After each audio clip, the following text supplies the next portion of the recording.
Hi there, we're going to start in about 3 minutes. And then after Dawn does a short reading and we do some Q&A, then they'll be able to do some more book signings. So don't worry, we'll still sign your book if you haven't had it signed yet.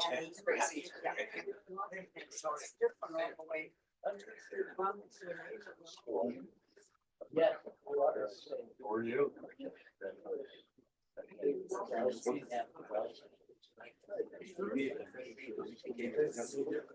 You're right in front of them. No,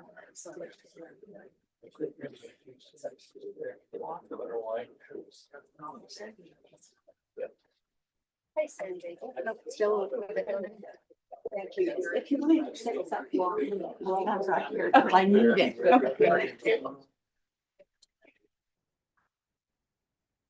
This, can we pay for this right? On the way out? You got it. You got it.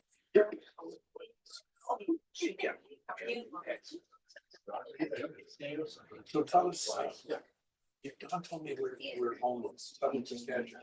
I'm in Boston now. Yes. 5 years ago, we sold and resigned and built a Boston. Why did you go to that? Because I needed my mom to assist with it. Oh, okay. And my brother, both sides.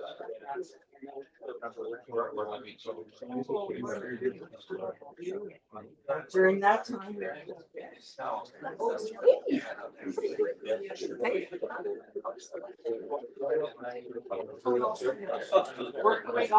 So going from Regina, not bad. I did okay.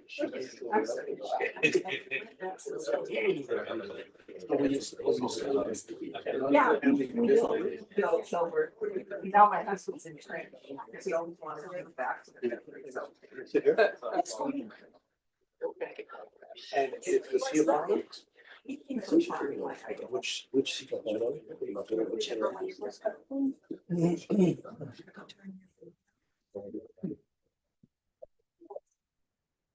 Good evening, everyone, and thank you all so much for joining us. My name is Taylor, and I'm the Assistant Event Coordinator for McNally Robinson Booksellers here in Saskatoon. This event is being hosted on Treaty 6 territory, which is the land of the Cree, Saulteaux, Dene, Dakota, Lakota, and Nakota, and homeland of the Métis Nation.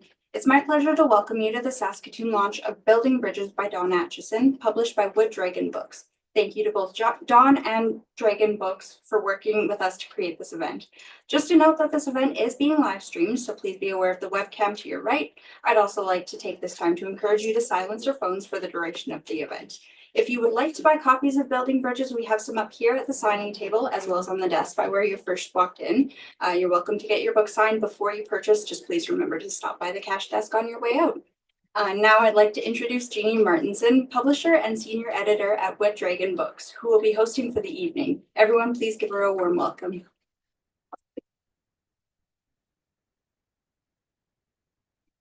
First, I'd like to thank McNally Robinson for hosting this book launch. It's all really exciting having an author in the Saskatoon area that we can do a book launch in McNally. McNally, of course, here and in Winnipeg are two of the few independent bookstores left in Western Canada, and we always want to support them in any way we can because independent bookstores are the lifeblood of the publishing industry.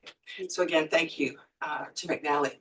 So Dawn and I have been working together a little while on this project, and he has to be the most authentic, interesting, charming, likable guy I've worked with as far as the authors we have. At any given time, we're working with about 40 authors. And so I always go, yay, it's Dawn calling me. Whatever he's got to say is probably cheerful, and if not cheerful, it's couched in terms that are semi-cheerful. When he calls, I can see his name on the phone, and I say, hi, Dawn, how's it going? He goes, oh, you're psychic. We should call you Ravine. And anyways, he's just a charming fellow, so I'm sure you know him or you wouldn't be here tonight. And so that I'm sure you'll enjoy the stories in the book as well. So Wood Dragon Books were 5-6 years old. We started in Regina, and then when I moved to Mossbank, the huge community south of Moose Jaw, we moved the company there. And thanks to COVID and technology, we have authors around the world and we have staff around the world. So it's kind of cool. that we are able to do that and to work with all kinds of people in all kinds of places. We have a book coming out from someone in Wales, and we just published a book from a gal in Australia, and working on with another author from Italy. So it's always kind of cool. That sounds cool, but actually it's kind of cool to work close at home. And so it's been great to be able to see Dawn face to face and to meet each other across the coffee table and work on the book project. So I am going to ask Dawn to stand beside me with that mic that he has handy. And what we're going to just talk about a bit about how we got to this place. And then Dawn's going to do a couple readings from the book. So Dawn, tell us how long you've been working on the book. Well, the book actually started back in 2017, and I thought there should be part of the city's history there. And so that's when we got started. And then it took about 2 years, 2.5 years to get through it all. And then when we did that, we had to look for a publisher. And I can tell you that was really difficult. I had phoned some publishers, and they said they were more than willing to read it for $5,000 to $10,000. They would look at the transcript, and then they would want anywhere from basically $20,000 to $50,000 to be the publisher. And I said, well, that doesn't seem to work. And then some of the other ones just said, we're not remotely interested at all, and hung up the phone. And then I met Jay Semko. Jay's here tonight, and I was at his home, and Jay told me he'd just finished writing a book of poems. And I said, oh, who was your publisher? He told me, Jeannie Martinson. And I said, oh, he says, you should give her a call. So I did. And I phoned Jeannie, and I said, hi, I'm Don Atchison. I'm the former mayor of the city of Saskatoon. You need to know I don't have any money and I can't pay. Would you be interested in my book? And she said, well, send me the transcript. So I sent it down, and a couple of months went by. I hadn't heard anything. And I said, well, I guess maybe she's not interested. Third month goes by, and I said, gee, I wonder if she'll ever call. No sooner did I say that, and the phone rang. And Jeannie said, I'm very interested in it. And so we had some talks, and away we went from there. So if it wasn't for Jeannie being a publisher here in Saskatchewan, it wouldn't have happened. And the book is actually printed in Canada as well. For us too. So it's all Canadian. So the books that are for sale here were actually published in Manitoba. We published through a couple other printing systems. So if you bought the book through Amazon, I have to say that when you're in McNally, Robinson, but our online sellers, so if you buy the book online, it's produced in a bunch of different printing systems, depending where you buy it. So for example, if someone bought the book in England, it's actually produced in England. If you bought the book in New Zealand, it's produced in Australia. But of course, this is the heart blood of Dawn's history. And so of course, we wanted to make sure for these big events that our books are all published here in Canada. So Dawn, I want to ask you a question about the bridge, building bridges as far as the title. You'll notice we have the bridge, the Saskatoon, one of the Saskatoon bridges on the cover. So tell us why the title. Well, the title for building bridges is really, it's about building relationships is what it's all about, and getting to know people better to find out where you should be going. And Saskatoon is known as the city of bridges. So I thought, what better title to have than building bridges? So that's how it all started. And then when you think about it, Circle Drive South Bridge was 100 years in the making. It was, just quickly, I just got to tell the story. So anyway, I'll skip all the preliminary stuff. The grand opening, I pleaded with the Prime Minister to come for it. He says, not a chance. I talked to Premier Wall, and he said, I can't come. I'm going to do the unveiling of the Queen's statue at the legislature. I said, well, can't you do that tomorrow? No, it's got to be this day. I said, sorry. So anyway, they both sent representatives, and we're there, and people were lined up all the way from the bridge, all the way back to Lorne Avenue. They were overwhelmed by the number of people that came. And so as protocol is, the federal minister spoke first, then the province spoke second, and I came third. And as I'm getting up, I look to the west, and from Chapel Yards, CN Yards, I see a train coming. And as I'm getting ready to talk, this train is coming along and no one can hear me speaking. So what do? I stop. I turn over, wave like this to the engineer, and he goes, toot like that and keeps going. We waited for the train to go by. When I finished speaking, the federal minister came over to me and he says, so how much did you pay CN for that? I said, it just happened, okay? So that's what it was. But we built 3 bridges in Saskatoon during my time, and none of it would have happened. Don Morgan's here. Without Don Morgan, it wouldn't have happened at all. He was instrumental through all of it. The Prime Minister's office, through Lynn Yelledge and Minister Skelton. That was another one. Can I take another minute on that? So what happens is the Luban in Regina is going to be built. The first major project for the Prime Minister in Saskatchewan. And I'm going, well, that's interesting. We were promised the first project. So I phoned Minister Skelton and I said, Minister, you promised me the first project in Saskatchewan. He says, well, you'll have the next. I said, well, no, you promised me the first, and I'm only going to ask you this question. I said, which mayor in Saskatchewan puts the knife in your back every chance they have? And which mayor, even when it's bad news, finds a nugget to talk about? I said, just asking. And the phone went dead. Off to the meeting I go. I come back from the meeting and they said, Minister Skelton called. He said, oh, I should have had you come get me. Well, they're all very apologetic. I said, not your fault. I should have said something. I didn't realize she was going to call back. And I said, but did you leave a message? Yes, the Prime Minister's coming to Saskatoon first, and you'll like what he's going to say. And hence, the bridge happened at that point. Which is a perfect example why the book is called Building Bridges, because it's beyond the physical bridge. It's Yes. It's the bridges, and maybe you want to talk about that, about all the bridges you built and with international contacts and within the country. Well, it was all different people all the time that we talked to and dealt with all the time. If you don't pick up the phone and talk to people, nothing's going to happen. They say Saskatchewan's a flyover. And so if you're going from Toronto or Ottawa to Vancouver or Calgary, why would you stop in Saskatoon? And so hence we would pick up the phone and talk to different people. And we would say, we can be in your office tomorrow, wherever you are in the world. And I was very fortunate that people in Singapore, the government there, were very kind. They would have me there every second year for their conference on housing, and the off years as well, where they would meet somewhere in the world. And Mardell got to come with me all the time on those, which was wonderful. That's another story. I'm sorry, there's just so many stories. But you should know, as I said earlier today, the city of Saskatoon never paid for a cup of coffee from Mardell. That always came from our own pocket all the time, because people would say, must be nice that the city's, paying for this or paying for that. The city, the tickets I had all the time, even on long journeys, I would pay the difference between economy and business class as well. But did you pay the difference for Mardell? That's what we want to know.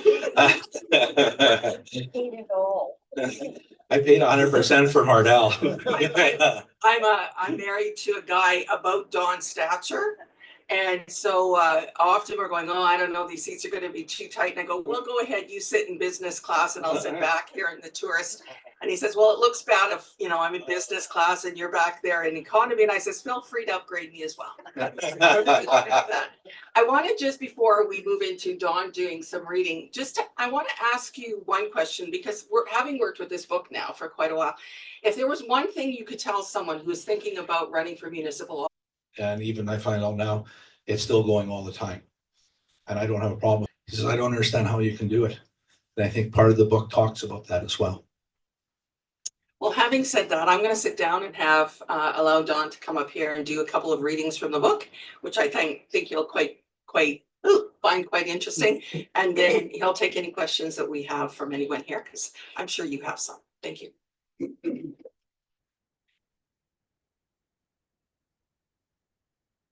Well, first of all, I want to thank you all for coming tonight. I'm overwhelmed by the response tonight, but I do want to recognize right off the bat, my one daughter, Carrie, is here tonight with her family for the book launch tonight. And we have Don Jr. with us tonight too.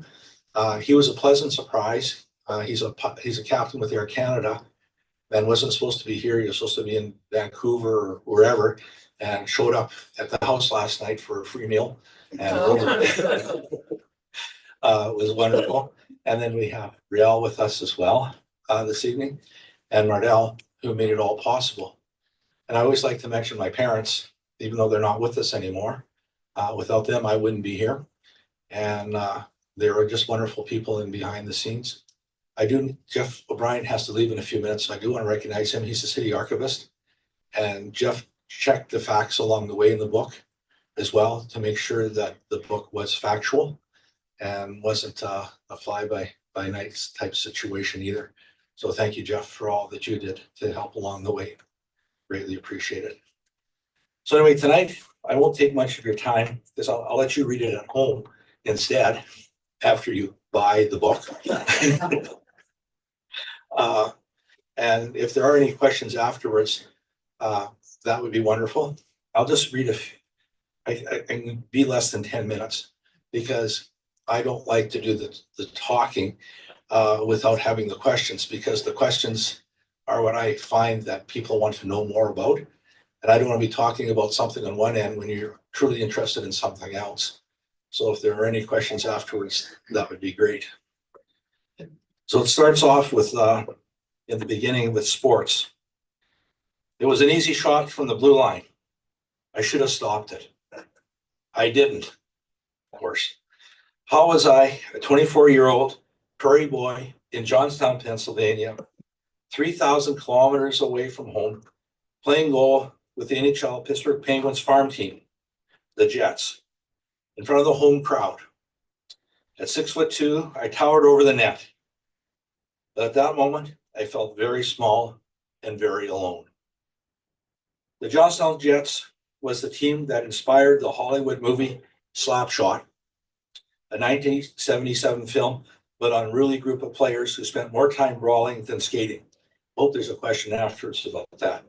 Their fans were no less outrageous, especially their goalie failed to stop a shot that, according to them at least, anybody's kid sister could have handled. The abuse flew at me like a hailstorm, how much of it relating to my mother. They never go after your father. Have you noticed that? Little did I realize at that time how the experiences like this would help prepare me for civic politics.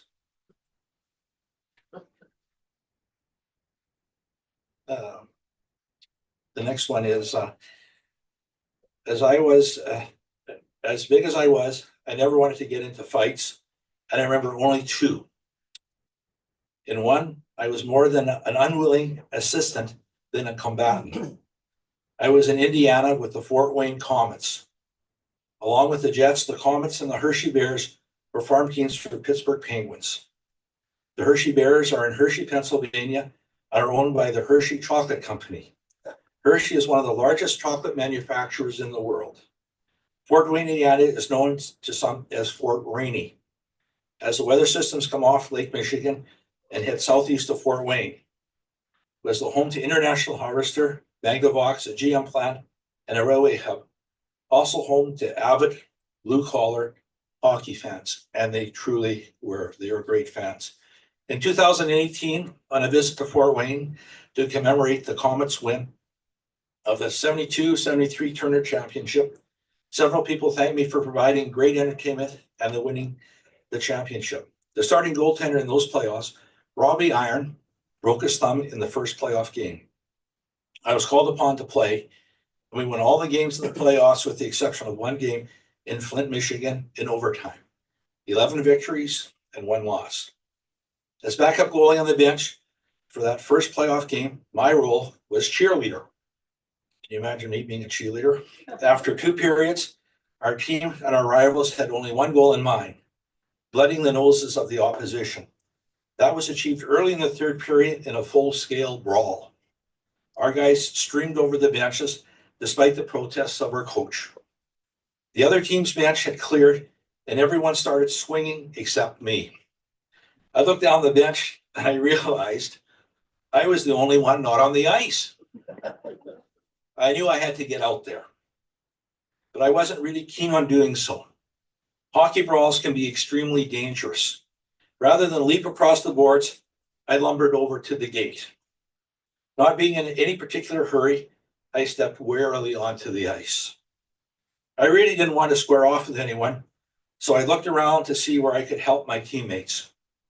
For the rest of the brawl, I would find an opposing player who was on top of one of our guys and haul him off in a full Nelson that I learned from wrestling. At that point, one of our guys, seeing the opportunity, would start punching my captive while I held them. It's true. It's true. It's absolutely true. The face, you had to see the faces of some of these poor guys. Like they were just obliterated. As soon as I sensed the poor sucker was ready to call it a day, I let him go and repeat this procedure with another opposing player. Much to my surprise, my teammates later talked about what a hero I was, even though I never threw one punch for the entire fight. As I used to tell my friends, I'm a lover, not a fighter. And then this one here is a real personal one, in the sense that Mardell was with me that particular day when this transpired. Complaints and protests are one thing. Threats are another. One incident early in my first term affected me to the core. Mardell and I were at a late afternoon Remembrance Day event on November the 11th, 2003 at the Army, Navy, and Veterans and Vets Hall. It was one of my first events as a mayor, and I was so pleased to be there to represent the city. At the end of the program, I was moving around the crowd, shaking hands and exchanging pleasantries when this younger man in a uniform came up to my face. If I had a gun right now, I would shoot you myself, he said. I wasn't just the way he said it, but the look in his eyes that immediately chilled me to the bone. There was not the least doubt in my mind, nor would it be in the mind of anyone who experienced a similar situation. This was a death threat. I immediately found Mardell and said, let's go. We're out of here. Not in the book. She says, but I'm having so much fun. I like, we got to go. So under protest, out we went. Got to the car. I immediately called Dan Wicks, our deputy police chief, who happened to be driving home from Edmonton. He told us to get to the public place immediately, and he would meet us there as soon as he got into town. Mardell and I went to the Station Place restaurant, we're dating ourselves, and waited for him.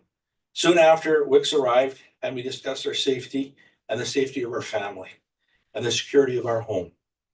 As unnerving as that incident was, I kept it private, and in the end, it strengthened my resolve to be a mayor who would not be bullied into silence or stray from my mission. As I was also to learn, this would not be an isolated incident. Over the years as mayor, I learned that physical threats to public officials are far more common than people realize. You cannot help but be jarred by a menacing message in the mail or your phone when you come into work in the morning. The threats were invariably vague rather than pinpointing a particular issue. I felt sorry for our staff who were on the front line for much of this. For one of our staff, these messages almost drove her to quit her job. I wouldn't say I just took the vitriol in stride, but I did try to put it into perspective. In spite of the lack of specific threat, we remained vigilant. When I was away, the police would check up on Mardell.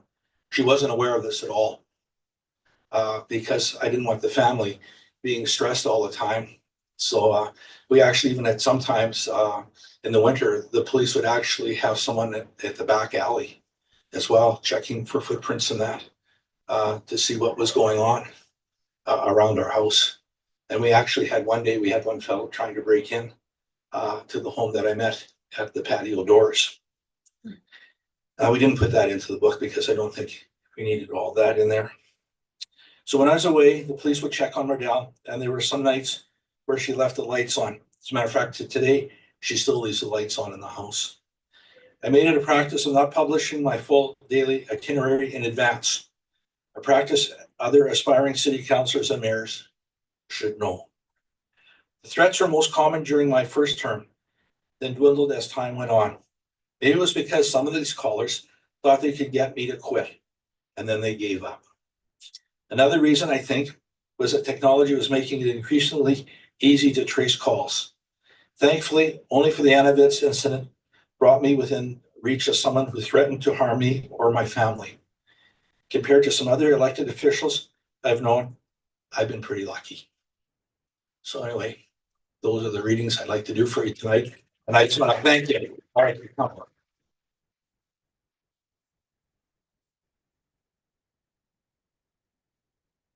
So while you're thinking of the questions you want to ask Dawn, I have a couple. So back to Slapshot. Yes. So tell us what happened with the movie. Well, the movie Slapshot, the fellow by the name of Ned Dowd sat beside me in the locker room in Johnstown, and he was making notes on a piece of paper all the time. And I said to him, Ned, what are you doing? He said, my sister writes movies for Hollywood, and she wants to write a movie on a hockey team that I'm on. So I'm sending these notes every day, and then she's going to write a movie. I said, sure she is. And I said, I got this wonderful land for you down in Florida. Honest, she wrote Easy Rider. Well, she sure did write Easy Rider. And she did that. Then I was moved over to Hershey to play. And I'm there, and I got a phone call asking me to come back to be one of the goaltenders in the movie. And I thought they were just jerking my chain, wanted me to go from Hershey, which is almost beside Philadelphia, all the way basically to Pittsburgh. So I would get there and they would say, well, if you're that stupid to drive all the way here, you can pay for the beer tonight. So I told them in no uncertain terms how much I loved them and hung up the phone. And sure enough, that was true. Paul Newman did the movie with them. The guys are telling me later, he said he didn't understand what a team was because he had his own racing team, but everybody focuses on one individual, the driver. And a hockey team is about 18 people being together as a team, as a family, and having to coordinate their motives, their actions in order to be a successful team. So anyway, I missed that opportunity. And Paul Newman, with the guys, wherever they were in the world, if they ran into him, he was thrilled. He said it was the most fun he ever had in his life. So Saskatoon's win, Hollywood's loss. So I want to just ask about the and being the craziest mayor ever. Here's the trophy. Tell us what happened. Well, what happened was Rick Mercer, with his show, wanted to have a segment called Canada's Craziest Mayor. So they put different mayors on there. I was one of them that was included. Hazel McKellion was another one. Mayor Tremblay was another one. The mayor from Calgary was included, plus the mayor from Vancouver and one from Halifax. And apparently 3 of them had phoned him through their lawyers, telling them that they were seeking an injunction and that they would be proceeding with legal action against the CBC. So what he did was he picked up the phone and asked me what I thought about it. And I said, listen, you're just trying to make a living, is how I see it. And this is just good fun, is all it is. And we're all going to have a laugh together about this. He says, you understand. I said, okay. So when it was all over, he phones to let me know that I had won Canada's Craziest Mayor. And he wanted to know if I had, in fact, had put people up to corresponding with CBC because it was the highest response they'd ever had for anything that they had done. And they said, these numbers are remarkable. How did this happen? I said, well, I have a good idea. Some people think that if they elect me craziest mayor, then I won't run for mayor again. And so anyway, what transpired then, I phoned them later because they made the announcement. And I phoned them later and they were on the set shooting. And I said, Rick, I said, yes, your worship. I said, you told me I was going to get a trophy. I said, where's my trophy? I've been waiting for it.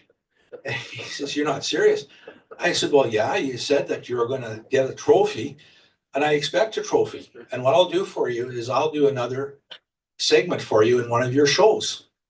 He says, you will? I said, yeah. So they sent it over. They sent this to me, the trophy.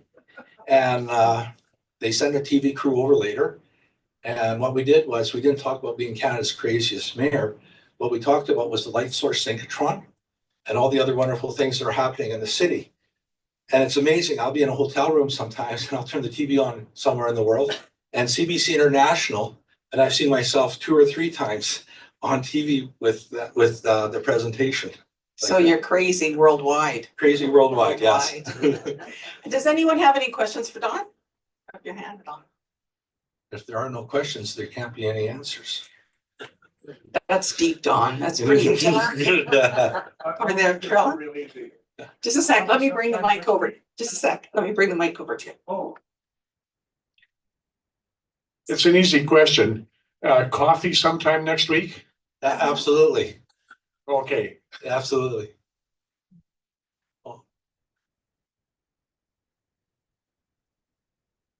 Well, you'll be disappointed. I'm not asking for a date. Okay.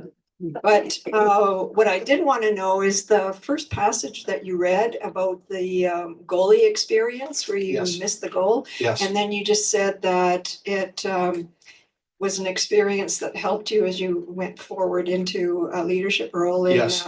in government. right. So what did you learn from that you did take forward into your role? Well, what I learned from that was sometimes you do make mistakes and we're not always perfect as much as we strive for perfection. And that we have to get over it and we have to move forward.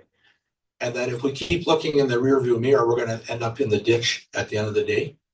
And people that assault you verbally, whatever the case is, that's just part of life and you just need to get a thicker skin for it. And I think a lot of people that enter politics have no idea what they're getting into in the way of verbal abuse, their children, their spouses, their families in general, that it can be exceedingly difficult on them. And when they get started, they don't actually realize how difficult it is. And the problem that a lot of them have is once they've got started, how do you stop?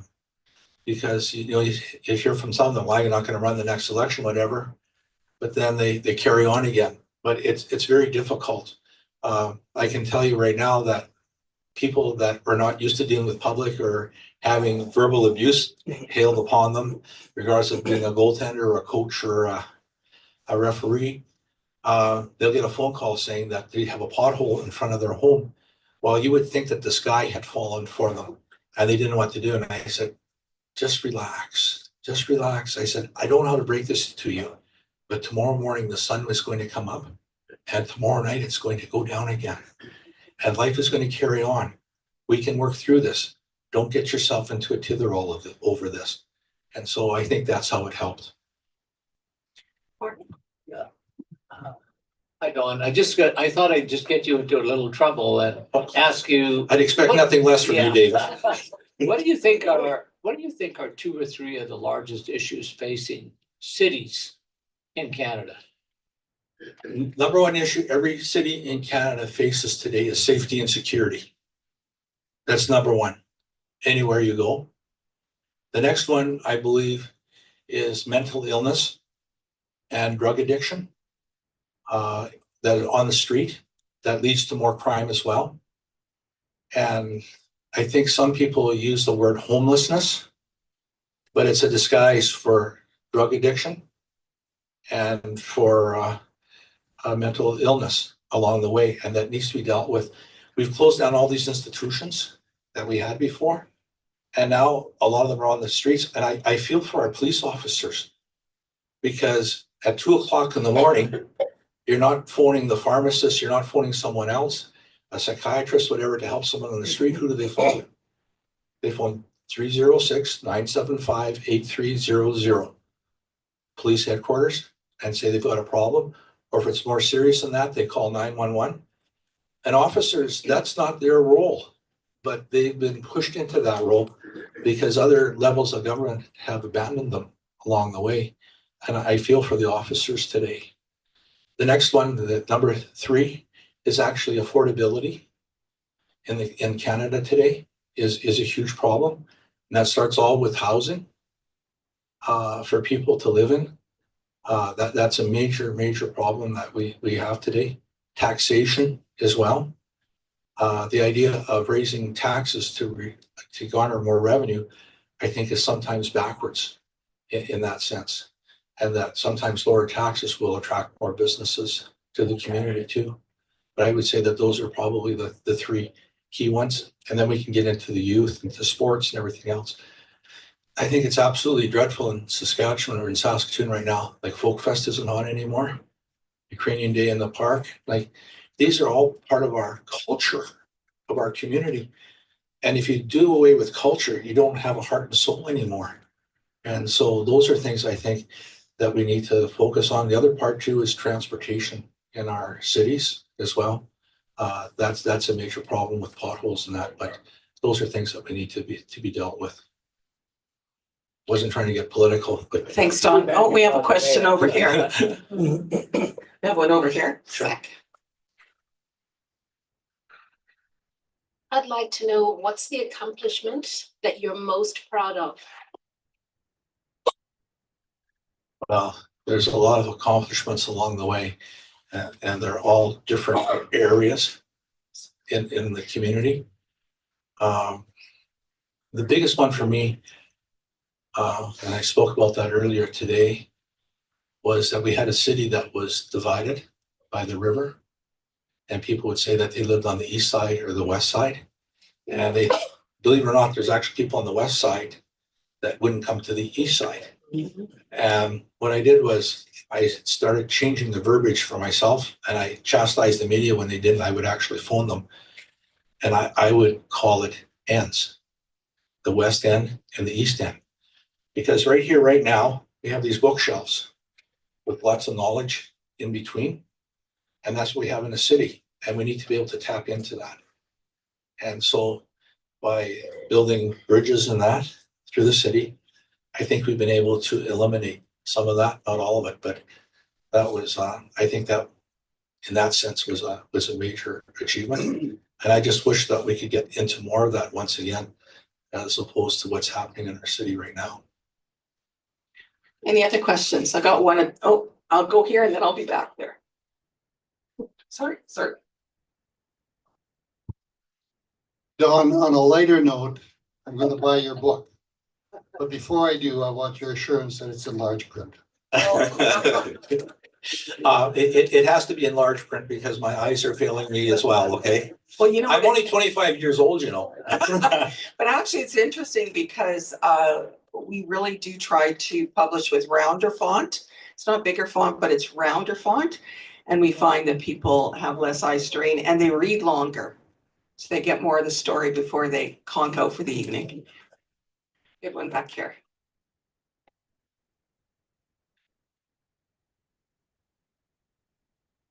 Were there some athletes that inspired you, like personality wise, or like the traits that they had that made you who you are, or helped you become who you want to become?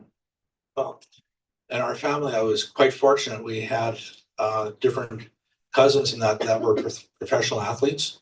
On my mother's side, they were the Conroys. They played football at USC, then played in the CFL afterwards.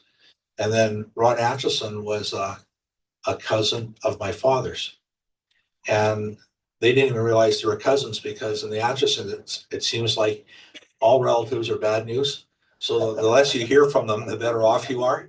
And they didn't even realize they were related for years. And then once they did, it was quite amazing.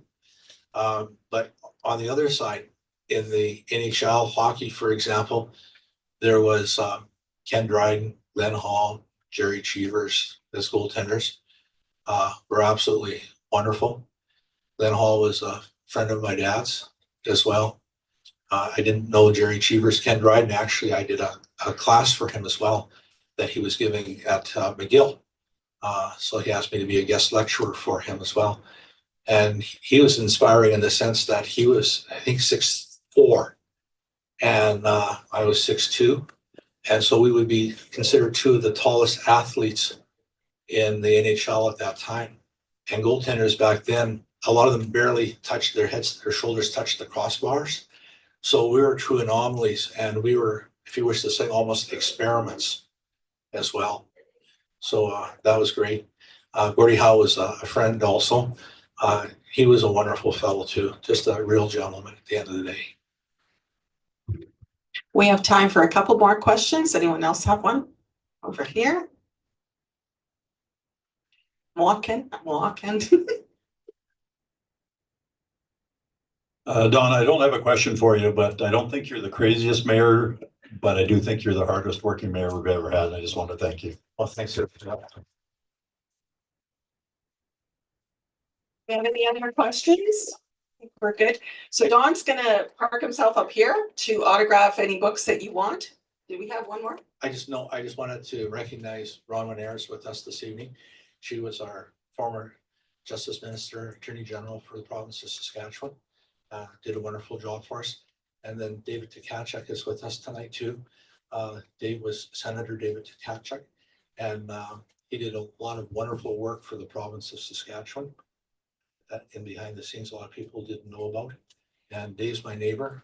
We don't go golfing because I'm afraid if we go golfing, he'll take whatever money I do have left. So the best policy is not to golf with him so I don't lose. Outside of that, Anything else before we wrap up? the only thing I'd like to say is I truly do want to thank each and every one of you for coming this evening and being part of this. I'm overwhelmed by the response and how much I appreciate you being here. Oh, I think I see Doug Richardson's smile back in the corner there. Doug's in the book as well. Okay, Doug's in the book. Can I just quickly tell the story? I'm just elected mayor. Prime Minister Martin is going to be in Prince Albert. And I'm a big believer that you got to know the people that you need to do business with. So I phoned Doug and I said, Doug, are you going up to Prince Albert to see the Prime Minister? And if you are, do you think it's possible for you to make an introduction for me? And so Doug and I drove up to Prince Albert that night to see Prime Minister Martin.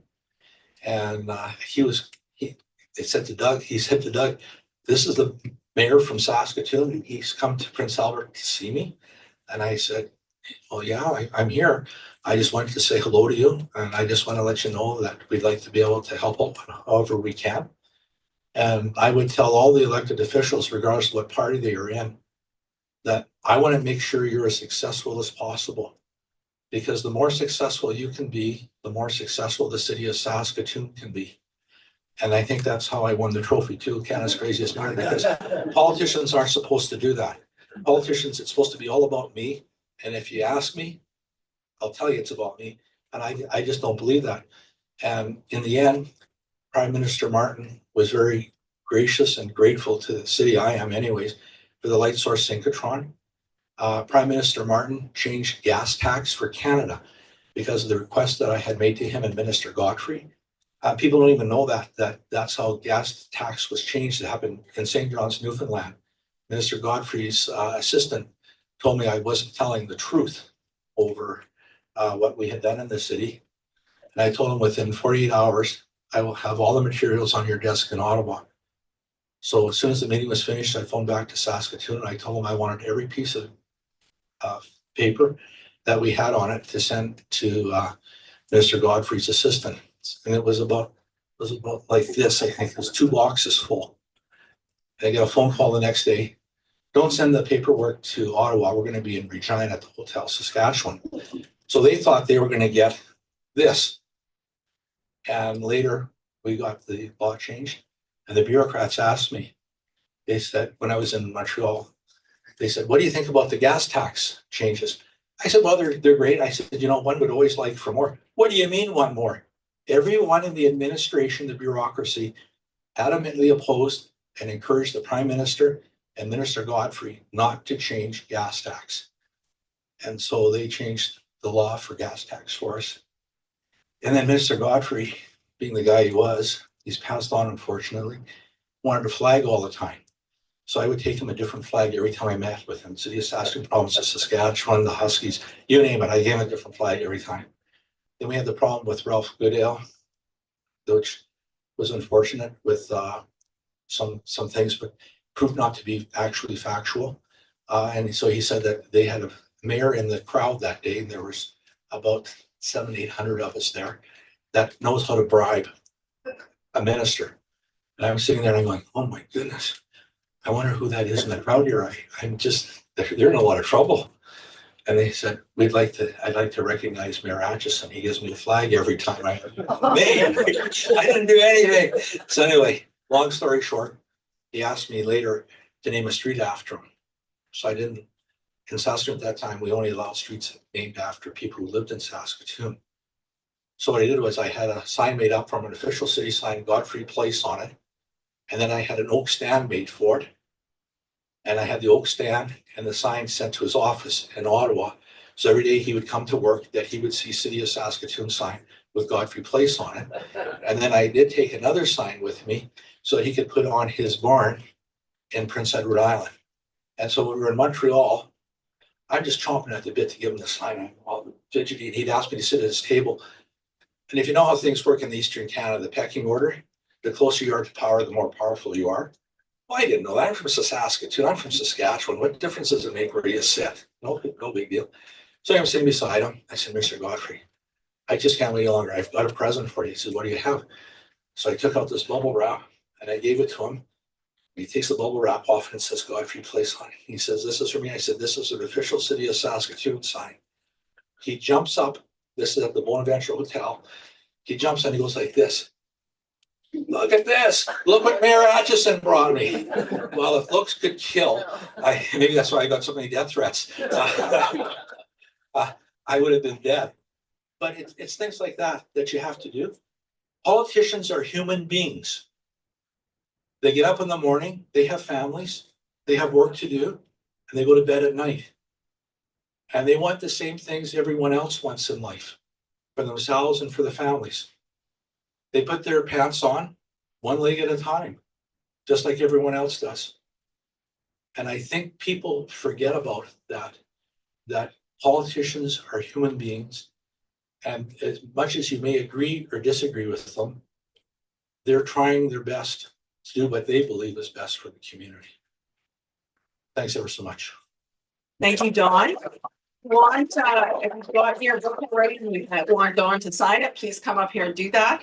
I encourage you to pay for that book before you leave McNally Robinson's. They highly frown against picking up a book and walking out with it because that's not what we should do. So you don't have to buy it before you have Dawn sign it, but before you leave the store, please do so. Thank you again. My name is Jeannie Martinson. I'm the publisher and senior editor at Wood Dragon Books, and it has been my pleasure to publish Dawn's wonderful book. And thank you for coming, and I hope you have a wonderful evening. Much love. Thank you. Thank you, Jeannie.